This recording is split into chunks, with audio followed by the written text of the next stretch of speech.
Hey Aquarius, how's it going? Hope you're doing well today. Let's take a look into your reading for the next several days, up until the 14th. I believe that is, today is the 9th, so yes, up until Sunday. Um,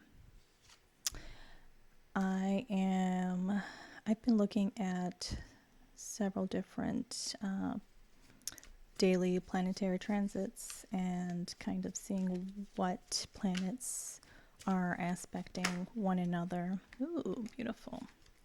The Empress just popped out. We're going to take that for your overall energy. And we have the World card at the bottom with the Sun popping up. Sorry. By Sunday, I do plan on having another reading for you, something a little bit longer. This is going to be just a brief overview of what I've kind of gathered. I did have some notes here. And so tomorrow, the moon's been in Aries, but the moon will be in Aries. And it's going to be semi-squaring Uranus in Gemini. And now semi-squares are aspects that are associated with friction, internal friction. They're not really so much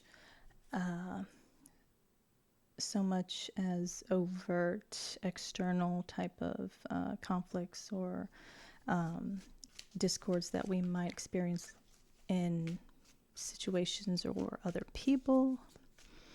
These are more so, they're more so on a psychological level that kind of affect us potentially on an emotional level if we don't confront and face them. 6 of Wands, 7 of Cups is coming out. And what this aspect was kind of telling me with the Lovers at the bottom, Gemini energy here, but I got that with that aspect, you should really try, and this is for tomorrow, excuse me, tomorrow's the 10th. You should really try to avoid any impulsive or emotional outbursts. 5 of Swords, 5 of Pentacles, and the Justice. Ooh. Because whatever injustice or feeling of indifference that you might be feeling, it's going to be resolved without your intervention. That's what I'm just now getting. But besides that, there's a friction that causes a brief discord, that will cause a brief discord possibly between your gut reactions and your mental processing. With Uranus and Gemini, this is an energy that is very, very apt to get you to be scatterbrained. It causes a disconnect, a disruption, interruption with how you are processing your thoughts and just whatever is going through your mind. It kind of stops that and unexpectedly kind of throws some sort of wrench in there, if you will.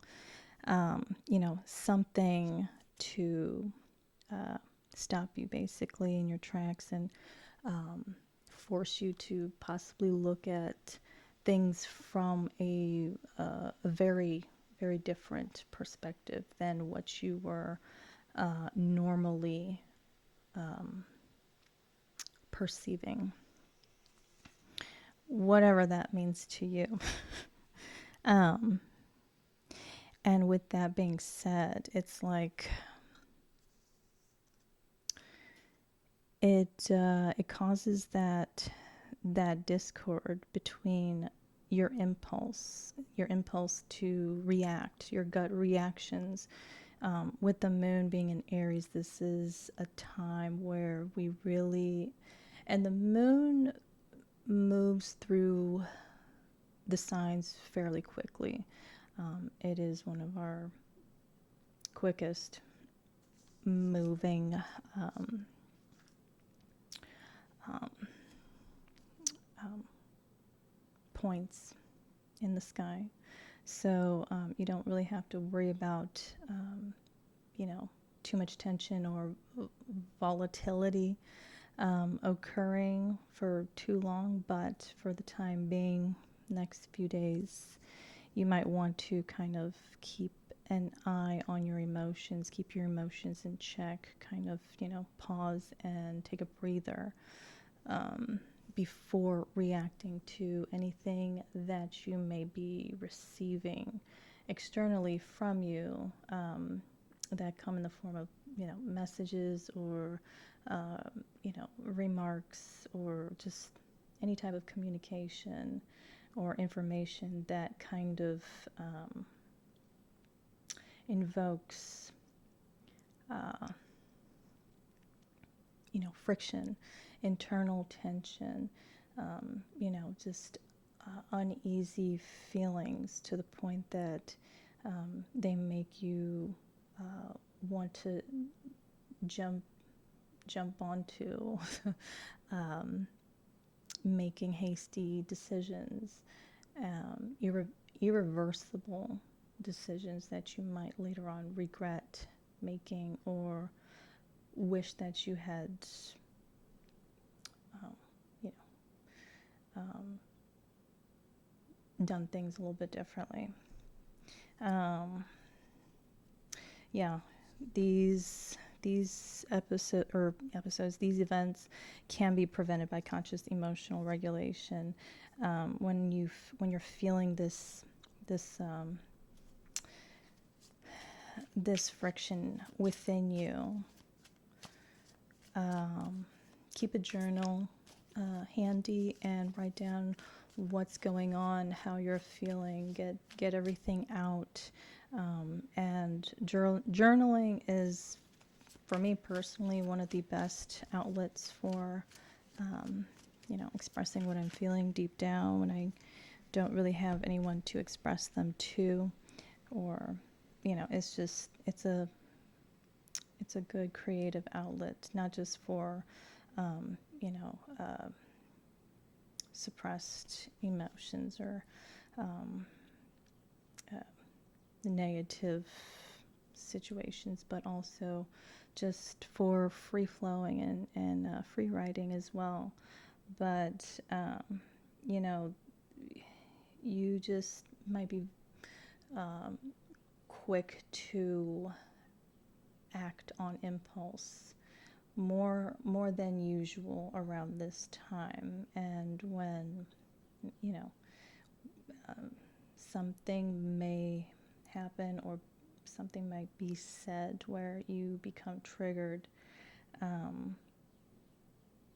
just let it be.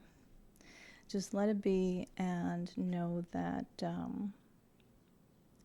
it'll be much better if you pause and reflect on what's going on, how it's going on, and how it makes you feel. You'll be glad that you did that, because your perspective most likely will be completely different. Just look deeper into whatever it is that is compelling you to act out or to want to communicate harshly. That's all I'm saying. I know that was a lot, 10 minutes worth. But, and also consider your source of the external the external source that you are receiving, whatever, consider whether or not this is a source that is able to sense when or that you are in a heightened state of vulnerability or susceptibility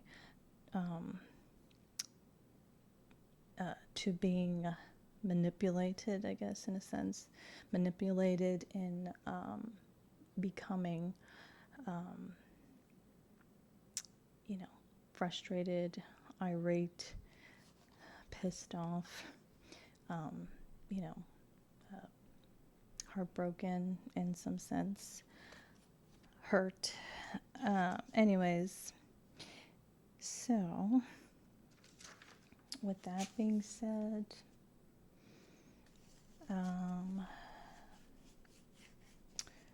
what else? There was something else. So I feel like we already know we've got this Venus-Jupiter conjunction going on.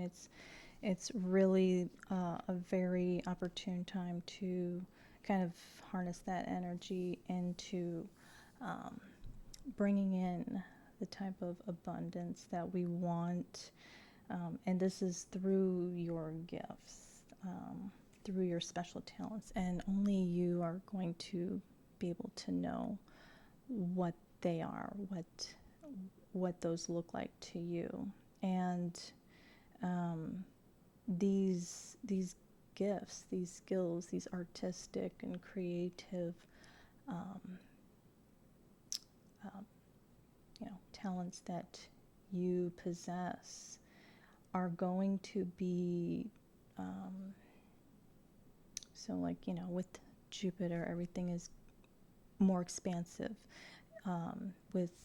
With Jupiter, it's going to sharpen, improve, enhance, amplify your results in whatever it is that you are putting out. And it's just the perfect time to monetize as well. Monetize because of the Venusian magnetization, the magnetizing effect that Venus has. So whatever it is that you find yourself in love with, that you love immersing yourself in, and you can figure this out by looking at your quintile and biquintile aspects. They consist of what it is that you are particularly what your hidden talents are, if you don't already know them. But it does take conscious effort to actually know whether or not some sort of talent or skill is actually your innate,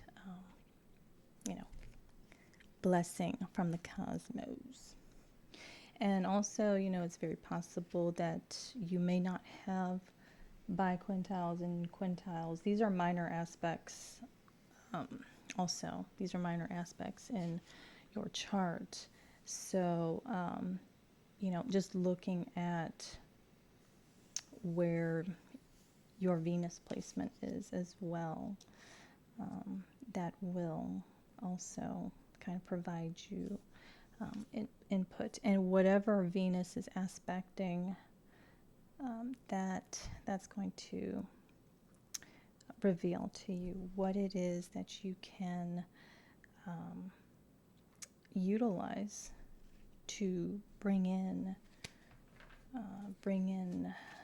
more of what it is that you are wanting. Let's see, what is it? Why do I have this oracle card here? Communication is key. Gemini,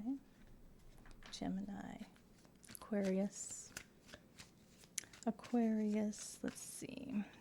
So Chariot, 8 of Cups, and the Emperor.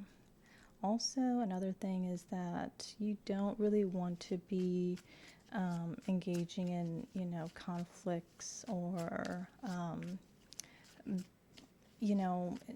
intentionally becoming conscious of some hearsay that is going to put you in a negative space, mental space. So, just keep your vibes high, and there's your card. Keep your vibes high and reach for what it is that you're trying to achieve. Stay focused on the goal. The Tower. Ooh. The Tower and the Knight of Swords. So this sounds like this is that volatile communication I was speaking about that might possibly happen. Disregard it. The Magician. You are in control of how you navigate your mind, Aquarius, at this point in time. And I feel like you're in a state where you really just want peace and harmony in all of your different, connections, relationships. We want to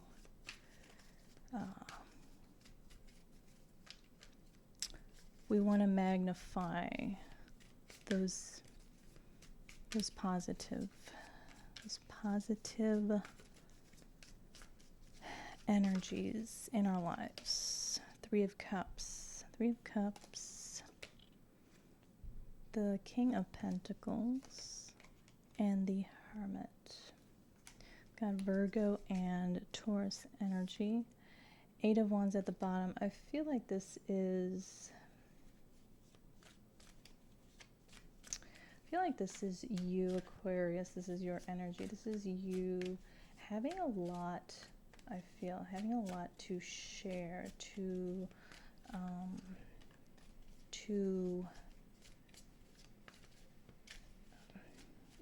having a lot that you want to share with others. I feel like you're, at this point in time, you're in this mode of wanting to, socialize and connect and be creative with others. We got the King of Cups, Queen of Cups, Page of Swords, and the 3 of Pentacles is also coming out. So there may be somebody around you.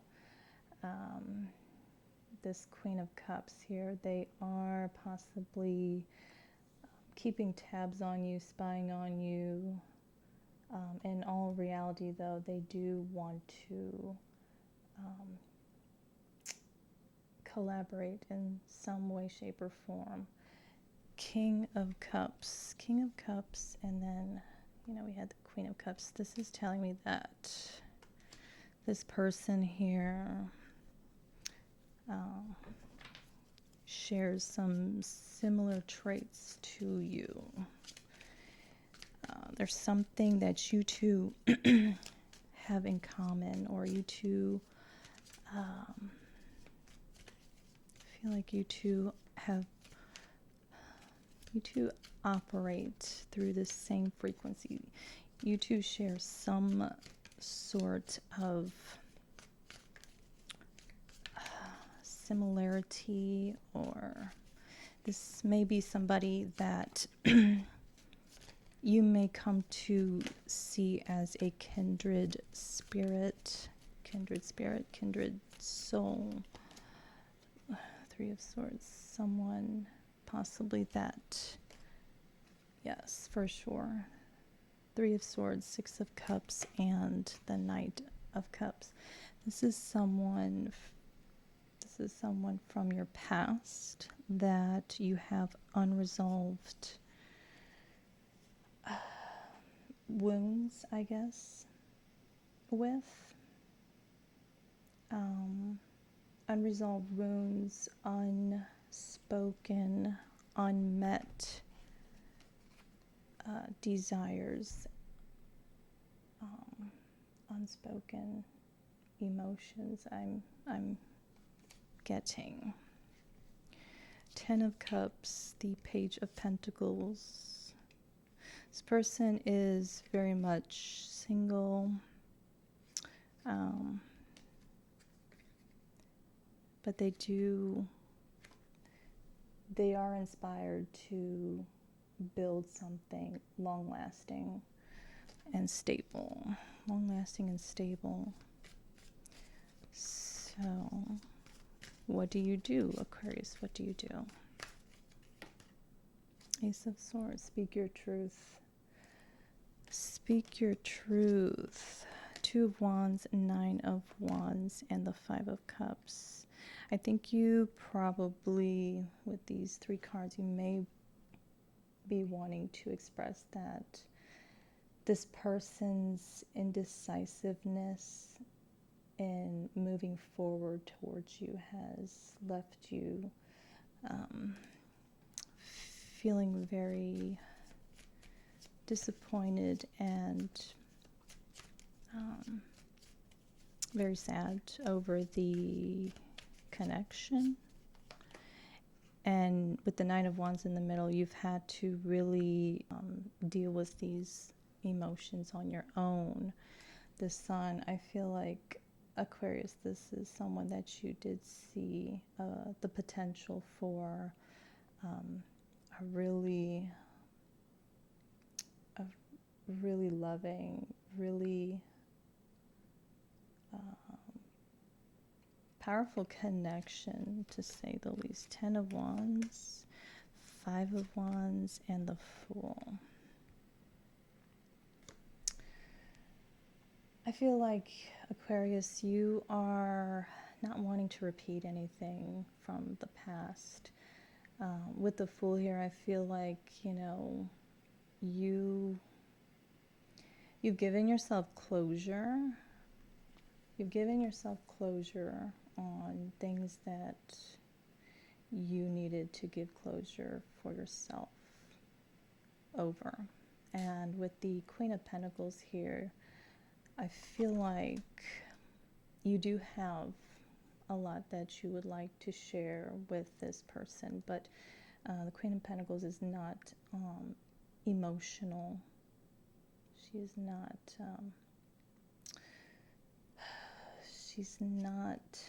she's more practical. I feel like you, Aquarius, at this point may possibly just be open. You are open to seeing what this individual has to offer when it comes to communication. You are open to receiving. I feel like you are not forcing anything. You're just kind of with the Fool, going with the flow a little bit. With the Queen of Pentacles here, you're in a very grounded energy, nonetheless, because you have to have you gotta be grounded to some degree when you are embarking on a new chapter in your life. So, Aquarius, that's what I'm getting here. I do want to, new beginning. New beginning is on the horizon. And the High Priestess, King of Swords. Yeah, I feel like you, Aquarius, King of Swords is your card, your energy. You've got the High Priestess here too. I feel like you have this strong inner knowing that you are being divinely guided, and you're not forcing anything. You are just accepting the flow of things, and you are open to receiving the things that you deserve. I don't know what you've been doing, Aquarius, but I think you've been doing things behind the scenes, kind of keeping to yourself. But with the King of Swords and the High Priestess, I feel like you have pretty high confidence in the future ahead. And yeah, that's what I see. I feel like you have this inner knowing that things going forward are going to be looking bright, and things are going to be more so looked at as being in everybody's best interest, making sure things are for the greater good. I don't know, in your community, family, connections. So that's nice. I like this, Aquarius. I'm going to pull one more death. I feel like this has been extremely transformative, this connection. And I feel like the one thing that stands out the most is that you are grateful and you do feel blessed that you have undergone a very challenging time, but it was definitely well worth it and necessary in order to experience the abundance and the love that you will be faced with here in the near future. So yeah, I feel like this is great. I like this. I'm gonna leave it here. So Aquarius, I hope that helped.